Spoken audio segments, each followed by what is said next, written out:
It's time for today's Skinny Podcast. I welcome in from MusketeerReport.com our good friend Rick Broering, part of the Sunday Night Sports Authority panel as well during college basketball season. And Rick, obviously the kind of the news of the day and probably going to go on for a few days is Chris Mack's status pertaining to the Florida job. And it seems like over the last couple of years, almost every major job that's come open, Chris Mack's name has at least been associated with it.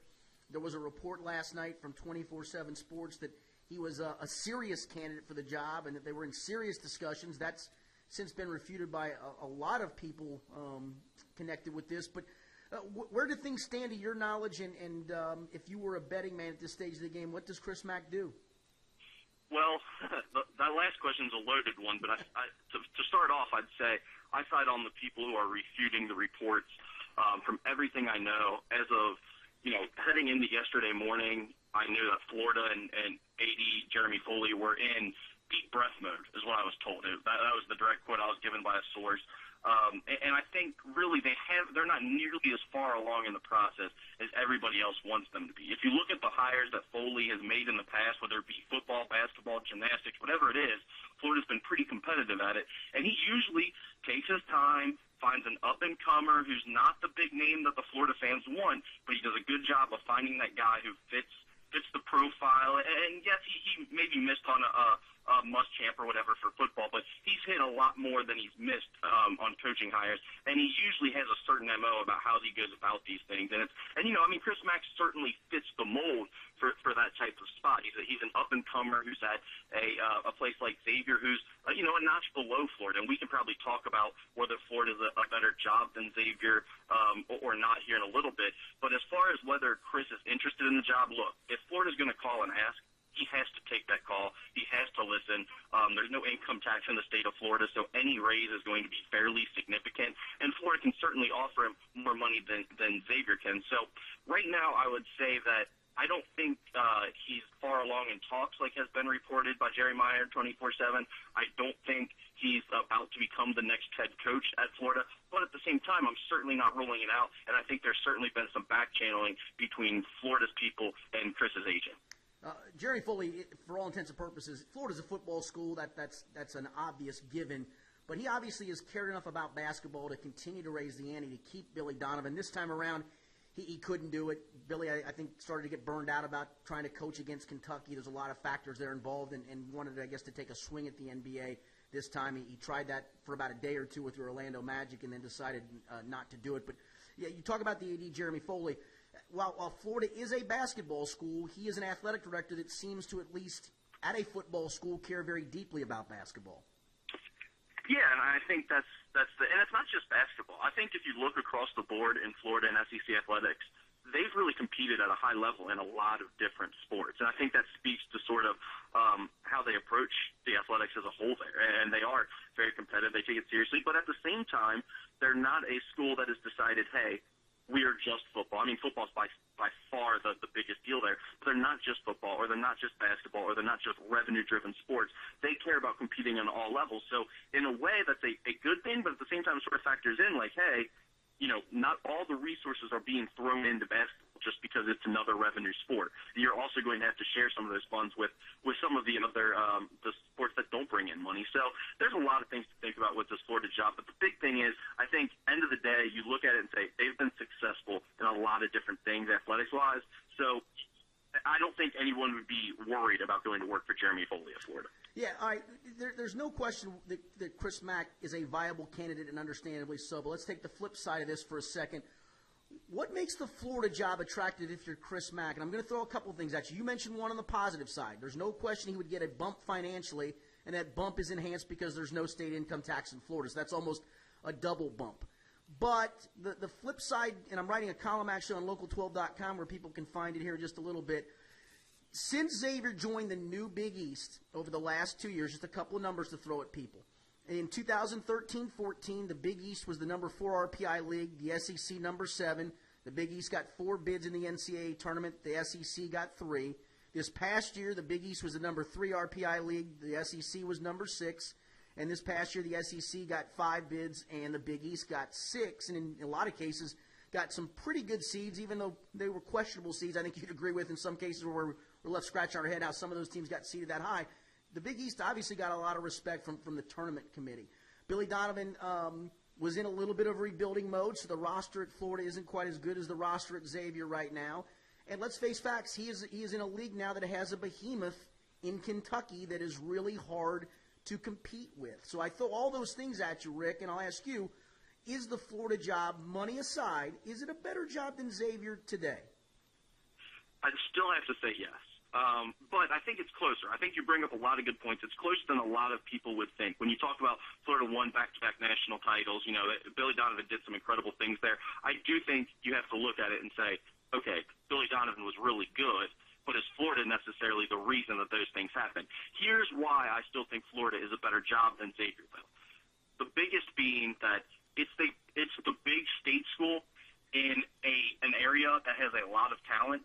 So kids grow up saying, I want to go to Florida. I want to play at Florida. You get certain kids that are really talented in that state who you're going to get if you want them, just period. That's just the way it is because they grew up in Florida and they want to go to Florida. Xavier doesn't have that. Like, kids grow up in here, they might want to go to Ohio State mostly, or they might want to go to UC, or they might want to go to North Carolina or Duke or whatever. But, like, in Florida, there are certain kids that grow up just wanting to play Florida basketball, and that is huge, and it's a talent-rich area. So you get enough of those kids just because you're Florida, and you can win just off of that, and they've shown that. So I think that's huge. I think the money thing is huge, and the fact that they've been to Final Fours and national titles. Now, whether you want to say that was Billy Donovan's doing or not, they've done it. Xavier hasn't. So in that regard, I do think Florida is still a more prestigious job than Xavier. But if you're Chris Mack right now, I think what you really have to think about and why it might not be the right job for him is where are you at right now? You mentioned Florida's in a little bit of a rebuilding state. So you might not necessarily go there and win right away. It might take a couple years. Plus, the SEC has made some really good hires recently. When you talk about the Bruce Pearls and guys that have been brought on just this year. Ben Howland to Tennessee. He's got Final Four pedigree. Or not to Tennessee, but Ben Howland to Mississippi State, rather. He's got Final Four pedigree. Rick Barnes to Tennessee. I mean, there's some good hires in that league. Right, so it's going to get a little tougher in addition to Calipari. It's not going to be as easy to win. And also, I think if you're Chris Mack, you've got a loaded roster at Xavier. You've got more talent coming in. You're on the verge of potentially landing even more guys.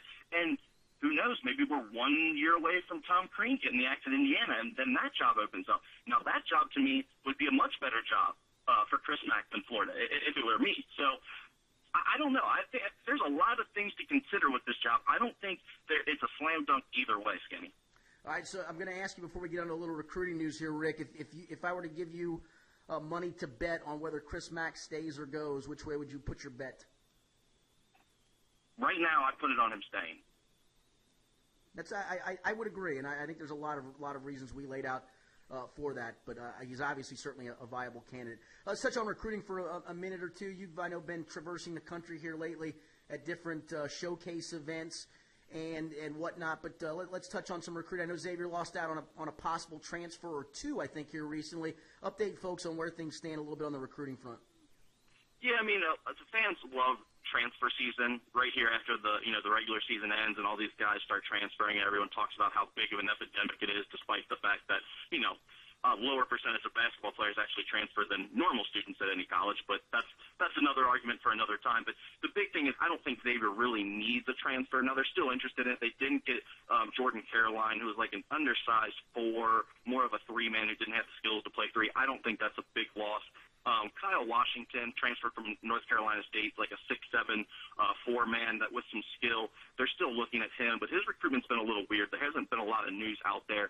Him and his dad have been very quiet about things, so I'm not exactly sure where Xavier stands. It's tough to get a good read on that. And there's a lot of other big-time programs in on him, UC being one of the ones of local interest who's definitely in there as well. So in terms of transfer, I just don't know that it's the year that Xavier's going to get one. Now, they have 2 open scholarships for next season, so there's certainly a chance they could add someone late. If you think back a couple years ago when they added like a Andre Walker in the summer because he had to finish school first and do a little finishing up before he graduated, and they got him as a 5th-year guy from Vanderbilt, there's still a possibility something like that might be able to happen. That could be an immediate impact guy. But in terms of recruiting, obviously they've got one guy coming in for 2015, and that's Kaiser Gate. He's already signed, and he'll be part of the team next year. But looking ahead to 2016 is going to be the next huge class for them, Skinny. They've got, I think they're recruiting for at least 4 spots in this class, which will be another big class in addition to the 2014 class, which seems like they really hit on. So if they could come back and with another strong 2016 class, they'd be sitting in a really good position to make a run there in 2016, 2017. A couple of the top names you're going to hear in 2016, Xavier Simpson. Fans are always asking me, who's next? Who's the guy closest to committing? This would be that name right now for Xavier. It'd be Xavier Simpson. He is a point guard from Lima Senior in Ohio, somewhat of a local kid, but they've targeted him as their guy at the point guard position. They feel they need to get a true point guard in 2016, and this is the guy that they've targeted for over a year as their guy. And seems like things are really heating up between them and him. I sort of look at him as a mold between like a D. Davis and a 2 Holloway. He's more of a floor general and distributing point guard like D was, but he's got more of the big, strong body and the clutch nature of 2 Holloway, where he likes to have the ball in his hands at the end of the game, likes to take big shots, can shoot it from 3 a little bit. He's got more explosion than both of those guys in a quicker first step, though. And then Skinny, obviously everyone always likes the big names, the guys that are, who's Arizona and North Carolina and Duke showing interest in.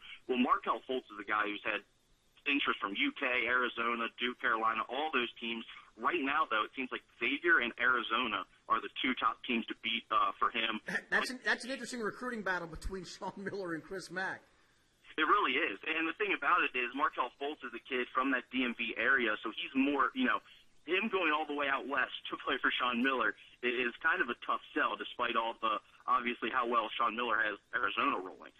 But Mike McGee, Chris Mack's assistant, who he recruits to the East Coast for Xavier, he's a DMV guy. He played at Delaware. He has done a fantastic job of getting him in there with Markelle Fultz. And I think there's a legitimate chance. And then, so 2 other guys I'll finish up. Xavier Simpson, a point guard, Markelle Fultz, more of a 2 guard, a shooter, a really good scorer. And then 2 more guys I'll give you, Skinny. Xavier Sneed, super athletic, 6'5", 6'6", great defender, athletic wing that would really help Xavier at a position of need. They have a lot of skill guys. They don't have that great athlete on the wing that can guard multiple spots.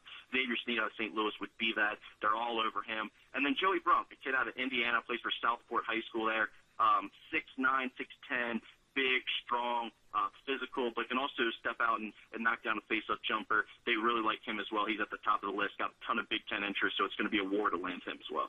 One last transfer to ask you about, Rick, is there's a kid from Northern Kentucky University, Taylor Persons, who was the Atlantic Sun Conference Player of the Year. NKU had a coaching change. I know Xavier at least was mentioned on that list. What's the chance of him going there, and what's the interest level, vice versa? Well, I think the thing here is Travis Steele, who's Xavier's associate head coach, obviously, he coached for a lot of these Indiana AAU teams back in the day, has great connections to the Eric Gordon program. He helped get Eric Gordon to Indiana when he was on Indiana staff. So he's got a great connection with the Eric Gordon program. He's known Taylor since he was a high school prospect. So the relationship there is established. The line of communication is certainly open. Xavier was thinking about bringing Taylor on for a visit. I know that got reported. I'm not sure if the visit's actually going to happen yet. I think both sides are still sort of weighing how much interest is there. It's just, you watch Taylor play. It is very difficult to figure out what level he should be playing at because he's got such a unique game. You really can't compare him to any of the athletes at Xavier's level. No, he's a 6'3" linebacker playing point guard. Right, and he's super skilled. He's not a shooter, but he can really handle it and really pass. I was talking with a Xavier source, and we kind of made the comparison to he's like the Matt Stainbrook of point guards because he's just so unique. A lot of the things he does, you say, well, that doesn't work at our level, but at the same time, it shouldn't work at any level. Nothing about him really makes sense as like you said, a linebacker playing point guard. So I think it's really just kind of you got to if you want him, you're just going to have to be willing to take that risk because there's no guarantee for him playing at this level. Lastly, Rick, part of the non-conference schedule came out today on Tuesday, May the 5th. The Crosstown shootout is going to be December the 12th against UC, but 3 other non-conference games against fairly local teams. NKU is going to come visit Cintas Center. Miami's going to come, and so is Wright State.